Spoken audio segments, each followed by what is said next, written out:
The call came in at 6:42 p.m. on Thanksgiving, and it wasn't from dispatch. It was from Cora. I was sitting at the long folding table in the firehouse kitchen when my phone buzzed. Royce across from me loading his plate like it was a professional competition. Mashed potatoes, green beans, 2 thick slices of turkey somebody's wife had dropped off that morning. The station had its own version of Thanksgiving. Someone always brought food, someone always burned the rolls. It wasn't home, but on the years I had a shift, it was what I had. When I saw my daughter's name on the screen, I thought she was calling to say goodnight. She was 13 and she still called just to check in, still sent me little photos of the food before anyone sat down. Grandma's sweet potato pie. Saving you a slice, Dad. That kind of thing. I stepped into the hallway and answered. The first thing I heard was silence. Not the comfortable kind, the kind that comes right after someone decides to stop crying. Hey, sweetheart, everything okay? They said there wasn't room for me. Her voice was flat, not upset flat, more like she'd already used up the upset part and was just reporting now. Grandma said they had too many people this year. She said I should go home. I leaned against the wall. Where are you right now? I'm in an Uber, I'm almost home. She was 13.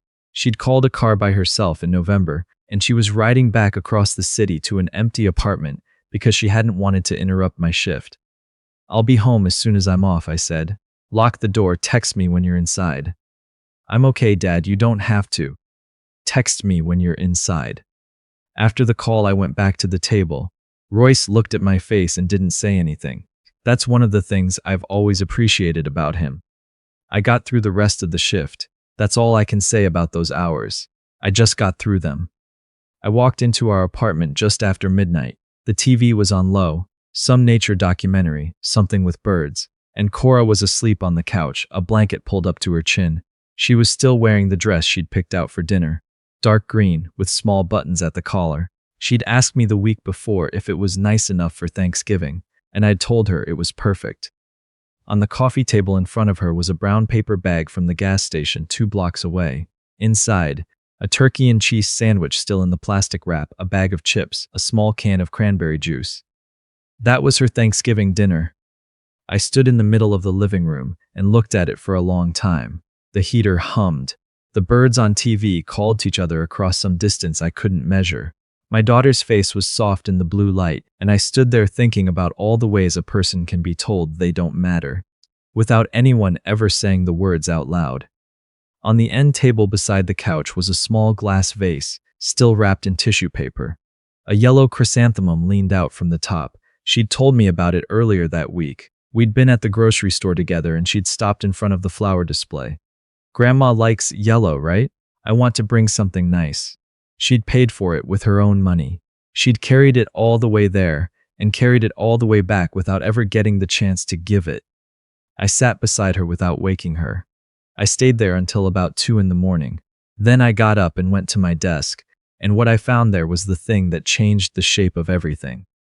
I need to tell you something about my family first, because none of this started on Thanksgiving. I'm 31. I've been a firefighter for 9 years. My mother has never quite forgiven me for it. Not openly, but in the way she says it at family gatherings, with a smile that looks like an apology. He works at the firehouse, like it's something I haven't grown out of yet. My father is quieter about it. He taught himself to just not bring up my job at all, which is its own kind of statement.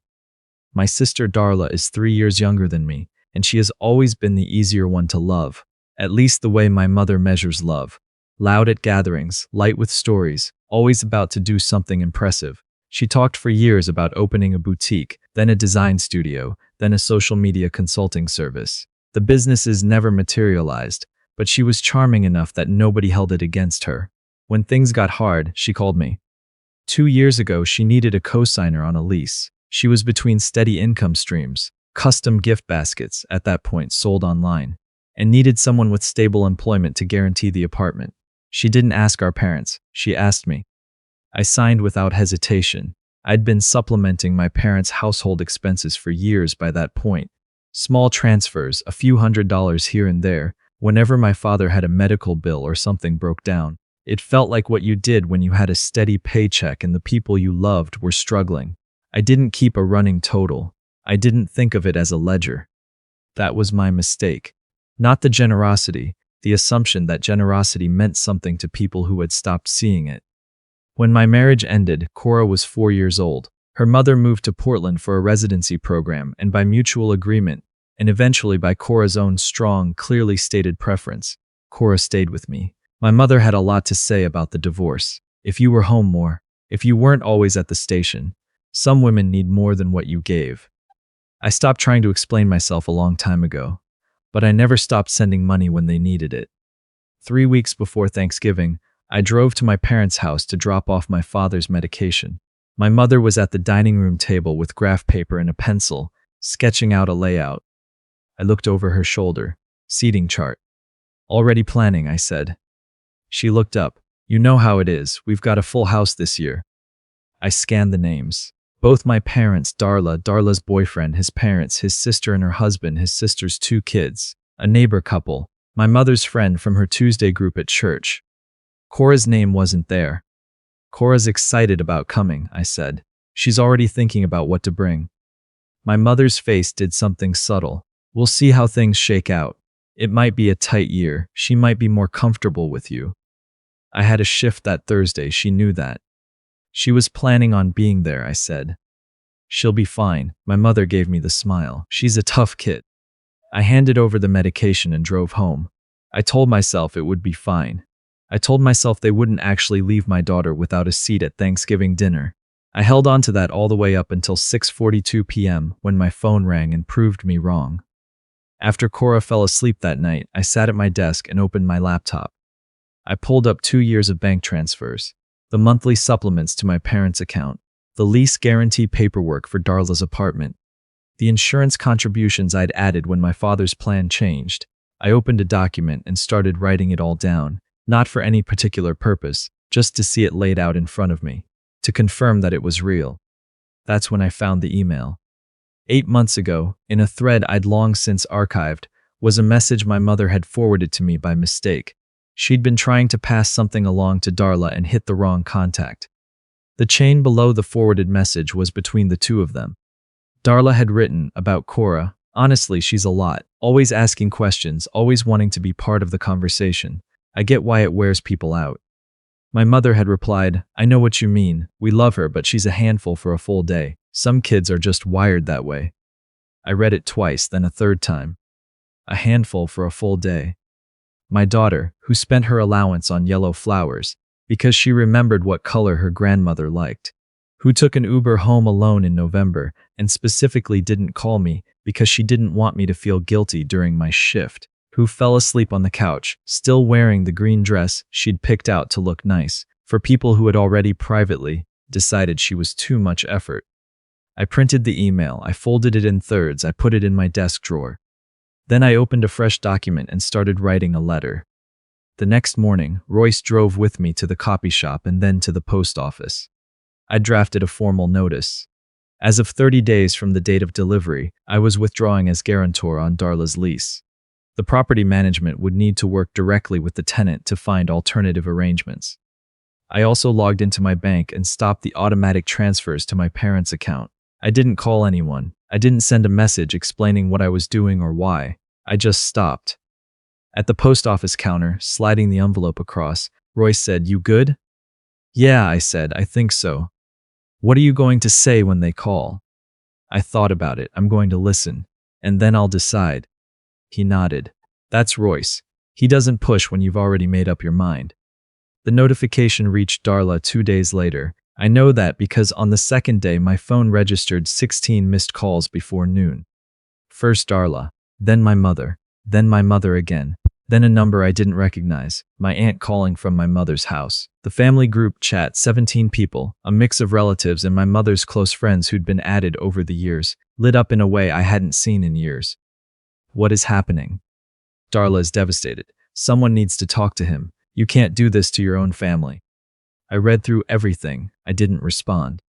3 days later, my mother showed up at my front door on a Sunday morning. Cora was at a school project session. My mother walked in without waiting to be invited. She never waited, and sat down at the kitchen table and placed her hands flat on the surface like she was bracing for impact. "You're going to fix this," she said, not a question. I poured 2 cups of coffee and set one in front of her, sat across from her. Fix what, specifically? Don't do that. Darla is going to lose her apartment. After everything we've done for you. After everything you've done for me, I said. Walk me through that. Her jaw tightened. Don't be difficult. I'm not being difficult. I've been sending you and Dad money for 4 years. I co-signed Darla's lease because she needed help and I helped her. On Thanksgiving, while I was working, your granddaughter rode home alone in an Uber and ate a gas station sandwich in an empty apartment because there was no room for her at your table. I paused. I'm trying to understand which part of that puts me in your debt.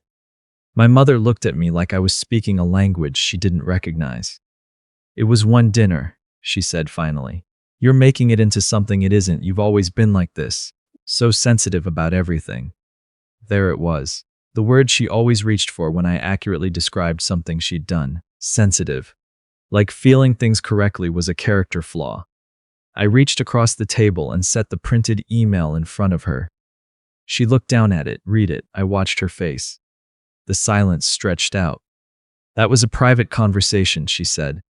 It was forwarded to me by accident, but I read it. I waited until she looked up at me. I want you to understand that I know it wasn't an accident on Thanksgiving. I saw the seating chart when I dropped off Dad's medication 3 weeks before. There was no spot for Cora. There was never going to be one. You'd already made the decision. Something moved across her face. Not regret exactly, but something close to it, like she was standing at the edge of a feeling she hadn't let herself enter yet. Then she straightened up and it was gone. You'll regret isolating yourself from the people who raised you, she said. Family is the only thing that holds when everything else gives way. Then it should have held on Thanksgiving, I said. She walked to the door and stopped. Darla is talking to a lawyer, she said. Tell her my attorney's name is on any correspondence she needs to send, I said. She left without taking the email. Darla did consult a lawyer. A few weeks later, she filed a small claims complaint. Some alleged damages related to the lease termination, a legal theory I couldn't follow, and apparently neither could the court because it was dismissed before it reached a hearing date. She also posted publicly, a neighborhood Facebook group first, then her own accounts. The framing was that I had destabilized her housing without warning or reason, that I had abandoned my family when they needed me. Someone from my station's public page found the posts and mentioned them to my lieutenant. I told him what had actually happened. He said, family stuff is the worst, and didn't bring it up again. I didn't post anything in response. I didn't explain myself to anyone who wasn't asking in good faith. What I did do was speak to my attorney, who confirmed I had zero legal exposure and who sent a polite cease and desist regarding the posts that contained factually inaccurate statements. The posts came down within a week. The family group chat went quiet around that time. Not healed, just depleted. The people who'd been loudest ran out of steam when I stopped engaging. My father sent a text. 3 sentences. I don't understand everything that happened, but I know you're not the kind of person who acts without a reason. I hope we can talk eventually. Not an apology. More like a door left unlocked. I saved it. I didn't reply right away. About 4 months later, Cora was at the kitchen table working on a science project.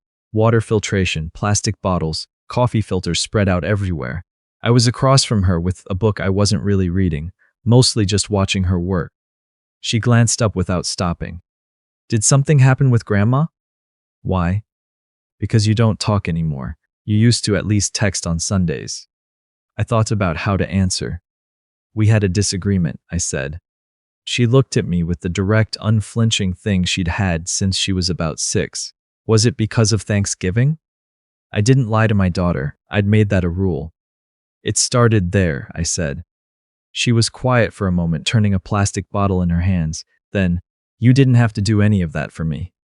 I know, but I'm glad you did.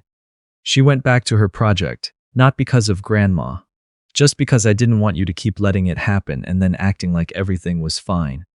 I didn't say anything. There wasn't anything to say that the moment hadn't already said better. 14 months after Thanksgiving, Darla texted me. Not a full accounting. Not the apology that named every specific thing. Just, I've been thinking about that Thanksgiving. I know I could have handled things differently. I'm sorry for my part in it. My part. Careful wording. She'd decided what her part was and apologized for that and left the rest where it was. I wrote back, I appreciate you saying that. It means something. We're not close. I don't know if we'll get there, but the line exists now if either of us wants to walk it. My mother still hasn't called. Last spring, Cora and I planted herbs on the apartment patio. Basil, rosemary, a tomato plant she found at a hardware store and lobbied hard for. Every Saturday morning she goes out in her socks to check on everything, does her inspection, reports back to me. The basil is getting leggy, it needs more sun. The tomato finally has a flower. The rosemary is fine, rosemary is always fine. I watch her from the doorway with my coffee, and I think about how close she came to spending her whole childhood believing she was too much to manage, that she was the kind of kid who needed to be contained and worked around rather than just welcomed. She put a third chair out on the patio this summer, beside the small folding table where we eat breakfast on good mornings. $3 at a yard sale. I asked her what it was for.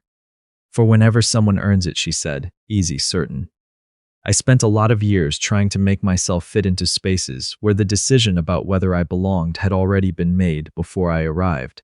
I sent money and stayed quiet and co-signed things, and kept the account running and trusted that the loyalty I was putting in was building something real on the other end. It wasn't, but I know that now, and knowing it cost a lot less than not knowing. I have my own table, small, on a patio with overgrown basil and one stubborn tomato plant, with a kid who checks on the living things every Saturday morning like they're worth checking on. 3 chairs, 2 filled, 1 waiting for whoever earns it. And for the first time in a long time, I'm the one who decides what that means.